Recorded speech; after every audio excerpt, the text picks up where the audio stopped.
네, 여러분 안녕하십니까? 세월은 피부에 주름을 지게 하지만 열정이 식어버리면 삶에 주름이 진다고 합니다. 항상 열정이 넘치는 남자 한정열입니다. 반갑습니다.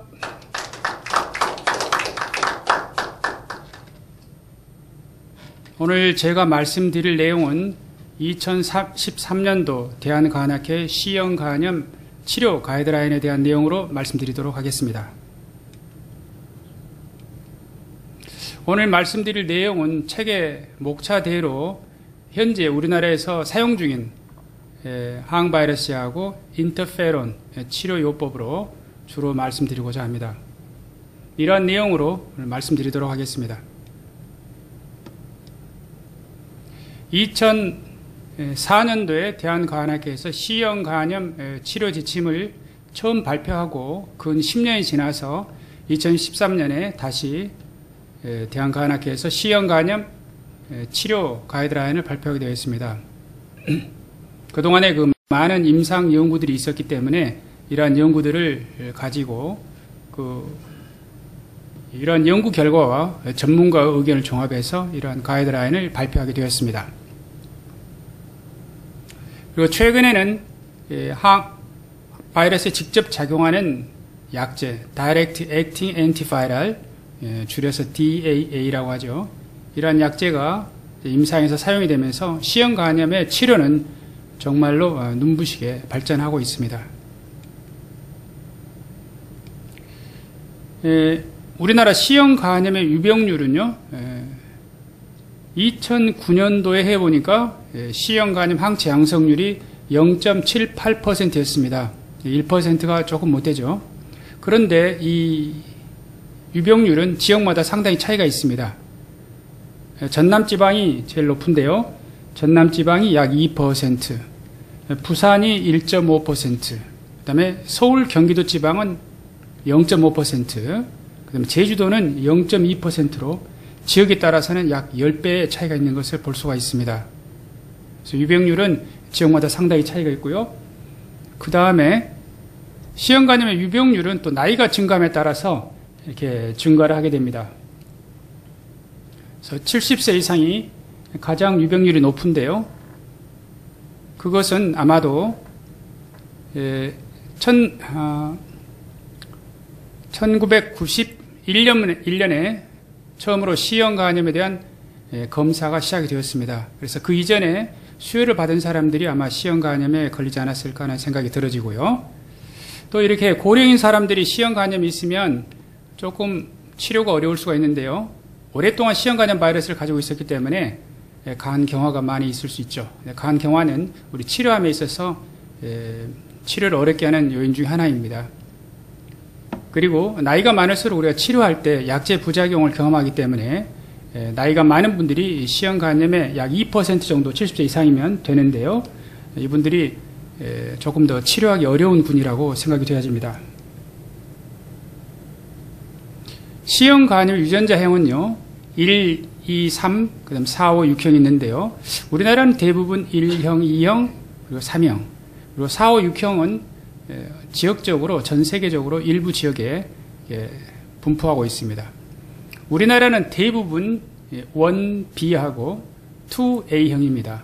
그래서 1B와 2A가 거의 대부분을 차지하고 있습니다. 그 다음에 우리가 C형 간염을 치료할 때 유전자형은 매우 중요한데요.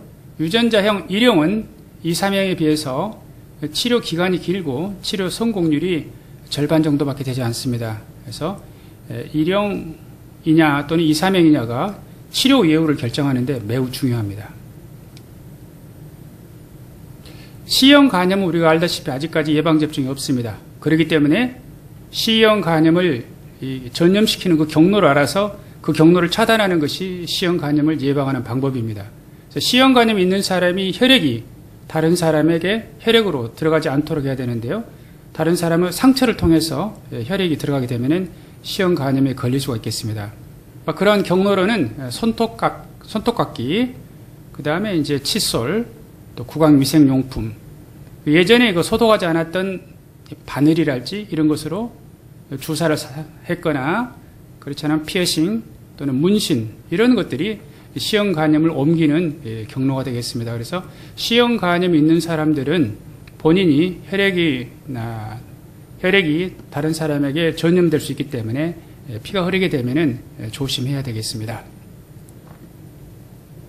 그 다음에 여기 보면 임산부라 해가지고 다시 앞으로 보도록 하겠습니다. C형 간염에 감염되었다고 해서 임신이나 모유 수유를 제한하거나 제왕절개와 같은 특정한 출산 방법을 선택하도록 권유하지 않는다, 이렇게 되어 있습니다.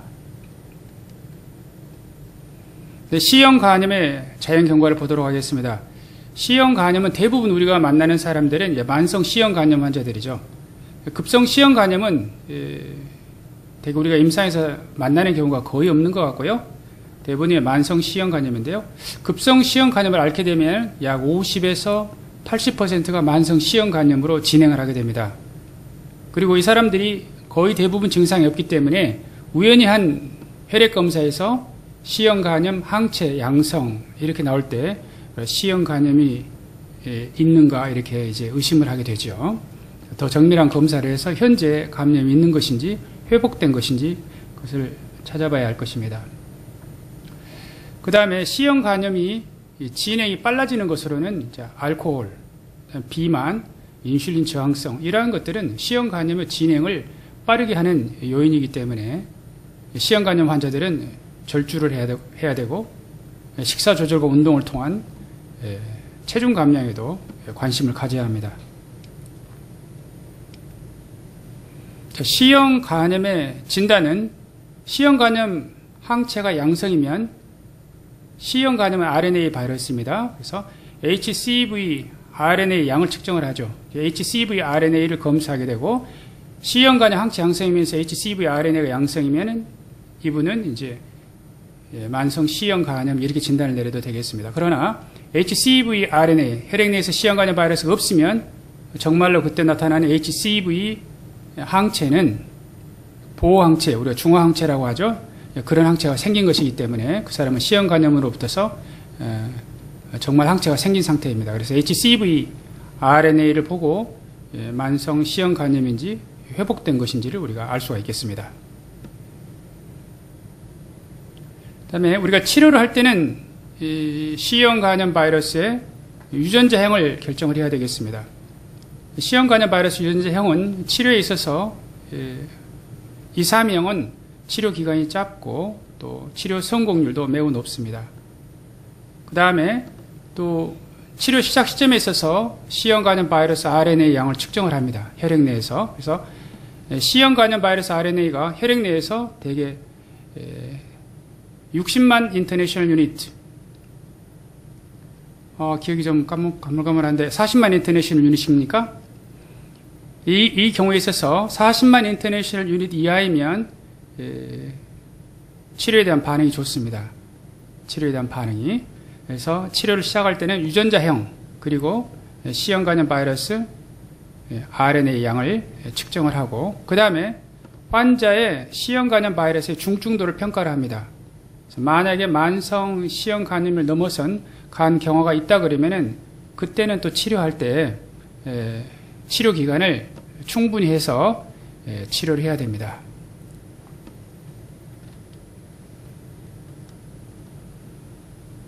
C형 간염의 치료 목표는 C형 간염 바이러스에 의한 간세포의 염증 괴사 이것이 진행되고 그것이 간 경변을 일으키게 되고 또 진행하면서 비대상성 간 경변과 간암이 생기게 되죠. 그래서 비대상성 간 경변과 간암에 의한 간 질환에 의한 사망을 줄임으로써 간 질환에 의한 생명 연장을 하는 것이 C형 간염 치료의 궁극적인 목표입니다. 이러한 C형 간염의 궁극적인 치료 목표에 도달하기 위해서 우리가 해야 할 것이 C형 간염 C형 간염 환자를 치료할 때 지속 바이러스 반응에 도달하도록 하는 것입니다. 그래서 치료 종료 후 6개월에 혈액 내에서 C형 간염 바이러스 검출되지 않은 그 상태가 바로 지속 바이러스 반응이라고 하는데요. 이 상태에 도달하는 것이 우리가 도달해야 할 치료 목표가 되겠습니다. 그렇다 보면 자연스럽게 비대상성 간 경변과 간암으로의 진행을 예방할 수가 있겠습니다. C형 간염 치료 도중에 바이러스 반응의 패턴을 보도록 하겠습니다. 이것은 일형 만성 C형 간염의 치료입니다. 치료는 페그 인터페론 알파 플러스 리바비린으로 치료를 하게 됩니다. 치료를 해서 제일 먼저 4주째 급속 바이러스 반응을 보게 됩니다. 4주째 급속 바이러스 반응이 나타나게 되면은 매우 예후가 좋습니다. 이런 경우에 있어서는 치료 종료 후 6개월째 하는 지속 바이러스 반응, 우리가 말하는 완치라고 할 수 있는 지속 바이러스 반응이 매우 높게 나옵니다. 그리고 일형 경우에 있어서 이런 급속 바이러스 반응에 도달하게 되면은 치료 기간을 48주가 아니라 24주로 줄여서 치료할 수도 있습니다. 그 다음에 12주째 치료하고서 바이러스 반응을 보는 것을 이때 이제 HCV RNA를 검사하죠. 12주째 혈액 내에서 HCV RNA가 검출되지 않으면 완전 조기 바이러스 반응이라고 합니다. 이런 경우에도 매우 예후가 좋습니다. 치료 시작 시점보다도 약 100분의 1이 감소했지만 완전 조기 바이러스 반응에 도달하지 못한 사람을 부분 조기 바이러스 반응이라고 합니다. 이런 경우에 있어서는 24주에 다시 C형 간염 바이러스 RNA 검사를 해서 만약에 검출이 되면 그때 치료를 그냥 종료합니다. 그렇지 않으면 이때 HCV RNA가 혈액에서 검출되지 않으면 우리가 이것을 지연 바이러스 반응, Delayed Virology Response, DVR이라고 하게 되고, 이때는요, 48주 치료할 수도 있습니다만 72주 치료를 구원하게 되는데요. 이러한 치료 방법을 우리가 반응에 따른 치료, Response Guided Therapy 이렇게 말을 합니다. 그리고 나서 치료 종료 시점인 48주째 검사하는 것을 End of Treatment Response, EOT라고 합니다. 치료 종료 시점에서의 바이러스 반응을 보게 되고 그 다음에 또 6개월 후에 C형 간염 바이러스 RNA 검사를 해서 이때도 C형 간염 바이러스 혈액 내에서 검출되지 않으면 이제는 지속 바이러스 반응에서 Sustained Virology Response에서 SVR이라고 합니다. 대개 이제 SVR에 도달하게 되면은요, 치료 약 4년까지 재발률이 1% 정도로 되어 있습니다. 그렇기 때문에 SVR, 지속 바이러스 반응에 도달하게 되면 우리가 완치되었다 이렇게 이야기해도 됩니다. 그래서 말씀드린 것처럼 4주, 12주, 24주, 그 다음에 치료 종료 시점, 치료가 끝나고 난 다음에 치료 6개월째 이렇게 하는 바이러스의 반응을 보고 치료가 잘 되고 있는지 우리가 평가할 수가 있겠습니다. 가장 중요한 그 치료 목표는 치료가 종료되고 나서 24주 후에 혈액 내에서 HCV RNA가 검출되지 않는 지속 바이러스 반응에 도달하는 것입니다. 말씀드린 것처럼 이렇게 되면 완치라고 할 수 있는데요. 이런 경우에 재발률은 1%밖에 되지 않습니다. 치료할 때 이분이 치료 반응이 치료에 대한 효과가 좋을 것인가를 보는 예측 인자가 있습니다. 그래서 치료 전 예측 인자와 치료 중 예측 인자가 있는데요. 치료 전 예측 인자로서 제일 중요한 것은 유전자형이죠. 유전자형이 1형은 2, 3형에 비해서 치료 기간이 길고 치료 성공률이 외국에서는 약 40% 정도 이야기하고 있습니다. 반면에 유전자형 2, 3형은 약 80%, 국내는 훨씬 더 높게 90% 정도로 보고 있습니다. 그래서 유전자형이 제일 중요하고요. 그 다음에 치료 시작 시점에 있어서 C형 간염 바이러스 레벨입니다. 치료 시작 시점에 있어서 C형 간염 바이러스 레벨이 40만 인터내셔널 유닛 이하이면은 치료의 예후가 좋습니다. 그 다음에 치료 시작 시점에 있어서 간 경화가 있으면 예후가 더 좋지 않습니다. 그래서 스테이지 오브 파이브로시스, 간 섬유화의 정도도 중요합니다. 그 다음에 비만하면 더 예후가 좋지 않습니다. 그 다음에 치료 도중에 우리가 보는 인자로는 말씀드린 것처럼 4주째 보는 급속 바이러스 반응, 12주째 보는 조기 바이러스 반응, 이게 중요하고요. 그 다음에 치료받고 있는 환자의 수능도가 매우 중요합니다. 특히나 그 치료 초기에 표준 용량을 써서 치료하는 것이 중요합니다. 처음부터 너무 저용량으로 사용하면 안 되겠습니다.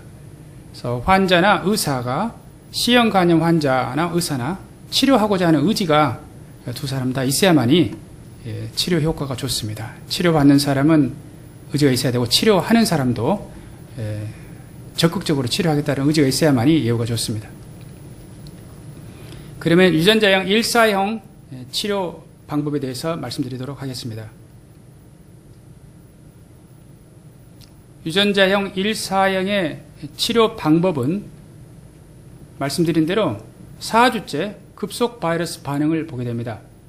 그래서 급속 바이러스 반응이 있게 되면은 치료 기간을 24주로 줄여서 할 수가 있습니다. 48주가 아니고 이때 치료에 대한 부정적인 인자가 없으면 24주로 줄이는데 치료에 대한 그 부정적인 인자라고 하는 것은 C형 간염 바이러스 RNA 레벨이 40만 인터내셔널 유닛 이하이고 그 다음에 치료 시작 시점에 있어서 진행된 간 섬유화나 간 경변 또는 비만, 인슐린 저항성 이런 것이 없으면 치료 기간을 24주로 줄여서 할 수가 있습니다. 그 다음에 치료 12주째 조기 바이러스 반응을 보게 됩니다. 치료 12주째 조기 바이러스 반응이 오게 되면 48주 치료를 하게 되고요. 조기 바이러스 반응이 오지 않은 사람들은 치료 24주째 지연 바이러스 반응, delayed virology response에 도달하지 못하면 치료를 중단하게 되고 24주에 delayed virology response에 도달하게 되면 치료를 48주 할 수도 있지만 72주까지 연장해서 치료하는 치료를 할 수도 있습니다. 이것을 반응에 따른 치료를 해가지고 급속 바이러스 반응이 오게 되면 우리가 24주로 줄이고 지연 바이러스 반응이 오게 되면 치료 기간을 48주 곱하기 1.5배 하는 그런 치료를 하기도 합니다. 그래서 일형 C형 간염 바이러스를 치료할 때는 조기 바이러스 반응이 100분의 1 이하로 떨어지지 않으면 치료를 중단하게 되고요. 지연 바이러스 반응이 오지 않으면 치료를 중단하게 됩니다. 그래서 12주, 24주째 치료 반응을 보아서 치료를 중단할 수가 있습니다. 치료 경험이 없는 일형 C형 간염 치료는 페그 인터페론 알파 플러스 리바비린으로 치료합니다.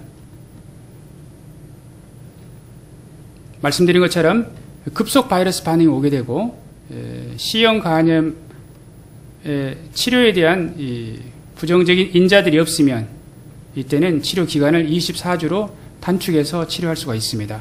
또 DVR 지연 바이러스 반응이 오게 되면 72주로 연장 치료할 수도 있습니다.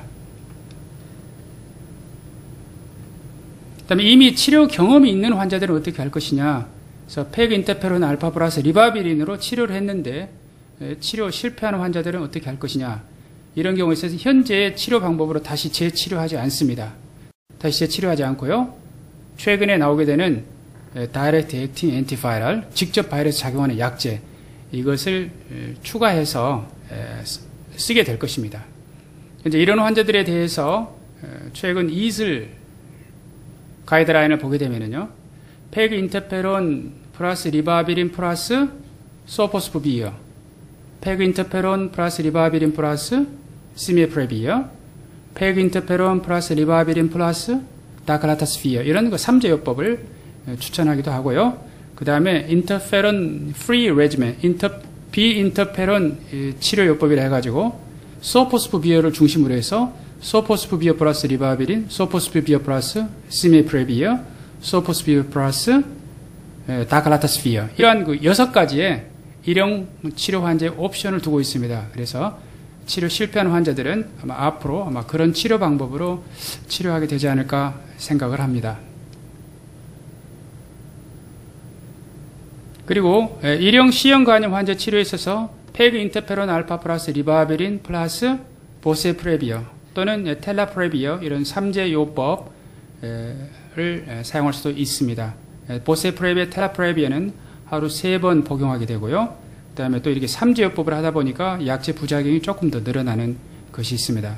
벌써 많은 직접 바이러스 작용한 약제들이 많이 발전되어서 이미 보세프레비어와 텔라프레비어는 1세대로 우리가 분류하고 있습니다. 뒤에 나온 이제 소포스부비어, 시미프레비어, 다클라타스비어 이런 약제들이 조금 더 강하고 그렇기 때문에 치료 기간도 짧고 치료 효과도 더 높고 부작용도 적고 하기 때문에 그쪽을 더 권고하고 있긴 하지만 실제 우리나라에서 임상에서 쓰이기는 어려울 것 같습니다.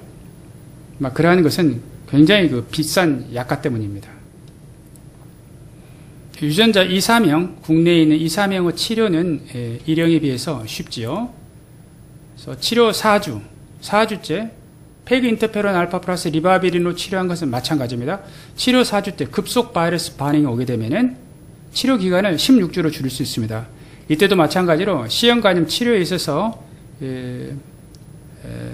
좋지 않은 인자들, 즉 기저질환에 있어서 진행된 간 섬유화가 있거나 간 경화 또는 비만, 인슐린 저항성, 또 치료 시작 시점에 있어서 DNA 바이러스 레벨이 40만 인터내셔널 유닛 이하이면은 이때는 치료를 16주로 짧게 종료할 수가 있습니다.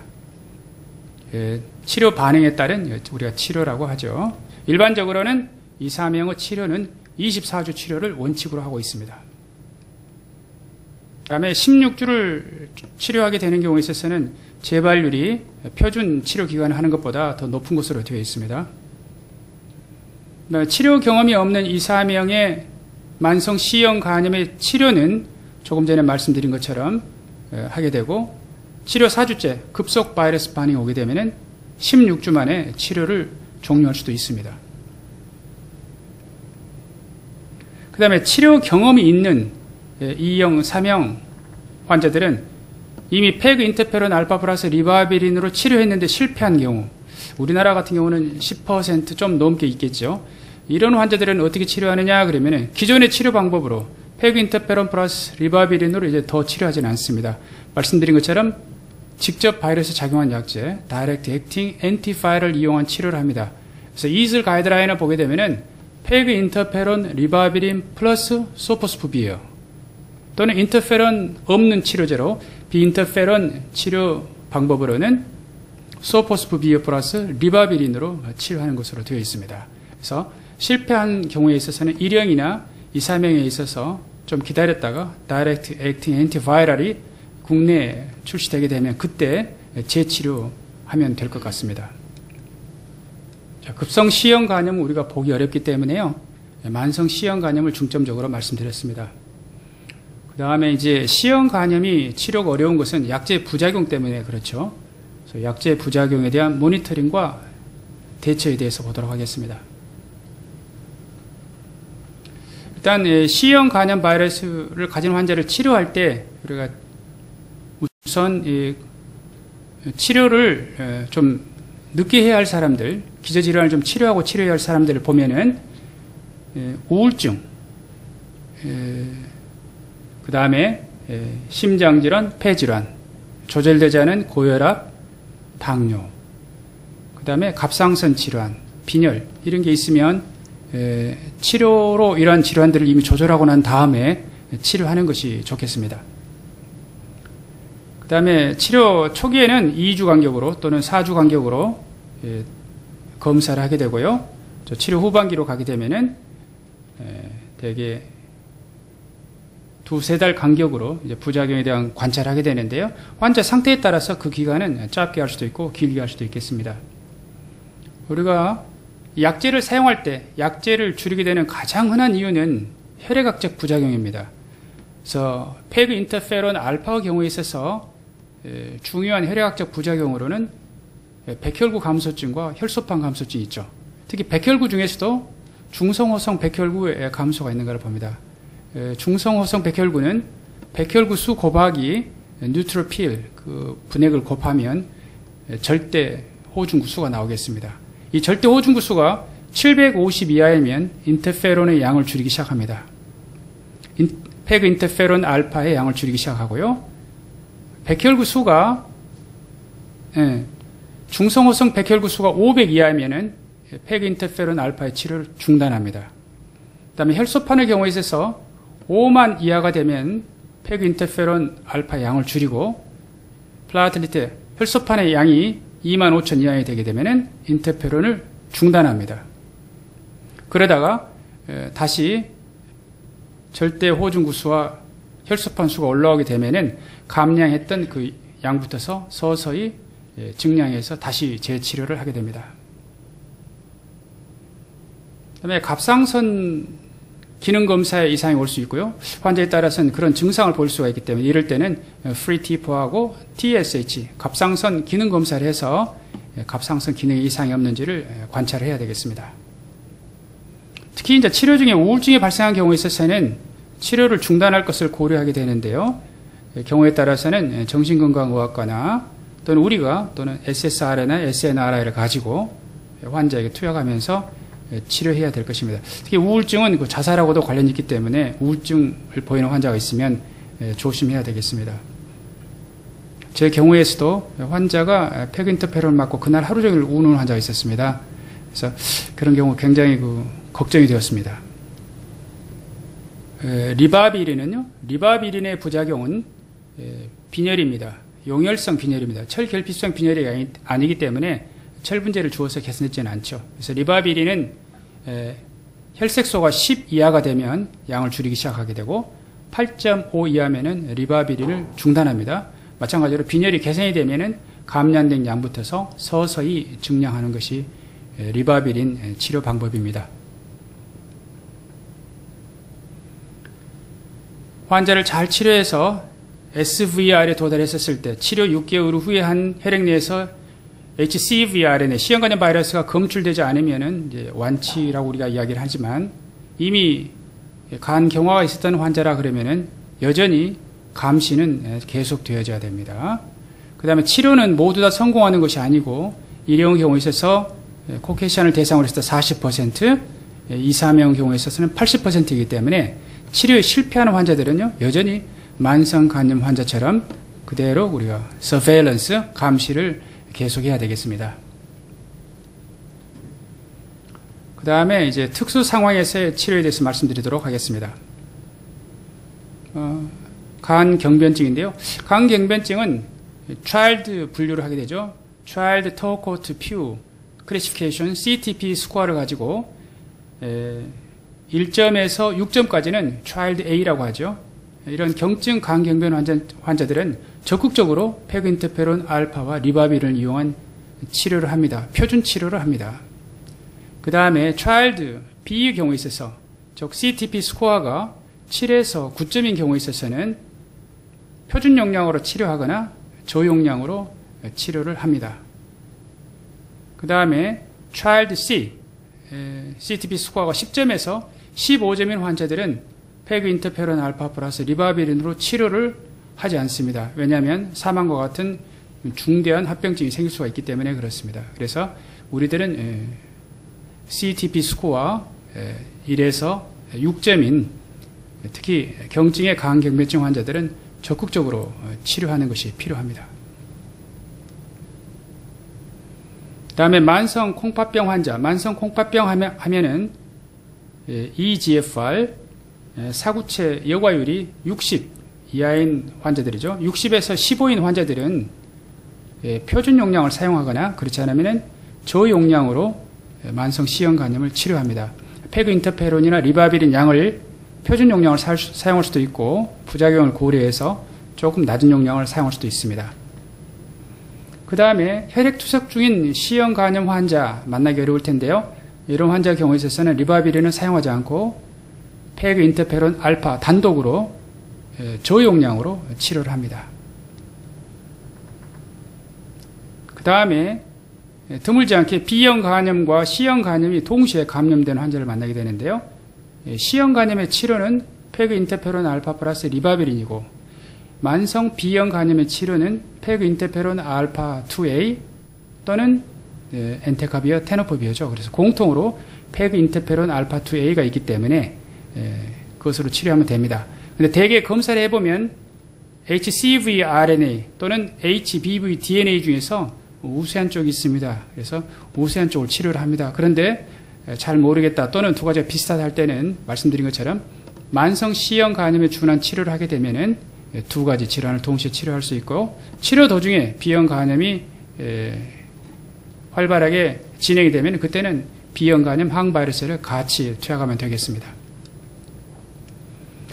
오늘은 대한간학회 만성 C형 간염에 대한 진료 가이드라인에 대해서 책의 순서에 따라서 현재 국내에서 사용이 되고 있는 페그 인터페론 알파 플러스 리바비린을 중심으로 말씀드렸습니다. 이상입니다. 감사합니다.